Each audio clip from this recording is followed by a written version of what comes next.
Hi guys, welcome back to our YouTube channel Global Bites. നമുക്കിന്നൊരു pineapple pulissery റെഡിയാക്കിയാലോ? അതിനാവശ്യമായിട്ടുള്ള ingredients നമ്മൾ എടുത്തു വെച്ചിട്ടുണ്ട്.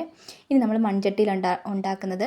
ചട്ടിയിലേക്ക് നമ്മൾ പൈനാപ്പിൾ ഇട്ട് കൊടുക്കുന്നുണ്ട്, ചെറുതായിട്ടരിഞ്ഞ പൈനാപ്പിൾ. അതിലേക്കൊരു 3 പച്ചമുളക് നമ്മൾ നീളത്തിൽ കീറി ഇട്ട് കൊടുക്കുന്നുണ്ട്.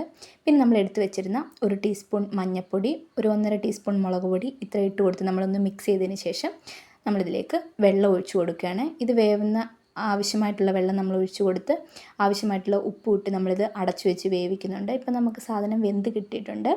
ഇനി നമ്മളിതിലേക്ക് ആവശ്യമായിട്ടുള്ള അരപ്പ് ചേർക്കുകയാണ്. തേങ്ങ, ജീരകം, ചുമന്നുള്ളി, വെളുത്തുള്ളി, അതുപോലെ തന്നെ മഞ്ഞൾപ്പൊടി, ഇത്രയും ചേർത്ത് അരച്ച് നമ്മുടെ അരപ്പ് നന്നായിട്ട് പേസ്റ്റ് ആവണം. അത് നമ്മൾ ചേർത്ത് കൊടുക്കുന്നുണ്ട്. ബാക്കി നമ്മൾ ആവശ്യത്തിന് വെള്ളം, ഒരു തുള്ളി വെള്ളം ഒഴിച്ച് നമ്മൾ ഇത് ജസ്റ്റ് ഒന്ന് വേവിച്ചെടുക്കുന്നുണ്ട്. നന്നായിട്ട് ഒന്ന് തിളച്ചെടുക്കുന്നുണ്ട്. തിളച്ചതിന് ശേഷം നമ്മൾ ഒരു 1/2 ലിറ്റർ തൈര് ഉടച്ചെടുത്തിട്ടുണ്ട്. അത് ഇതിലേക്ക് ഒഴിച്ചു കൊടുക്കുന്നുണ്ട്.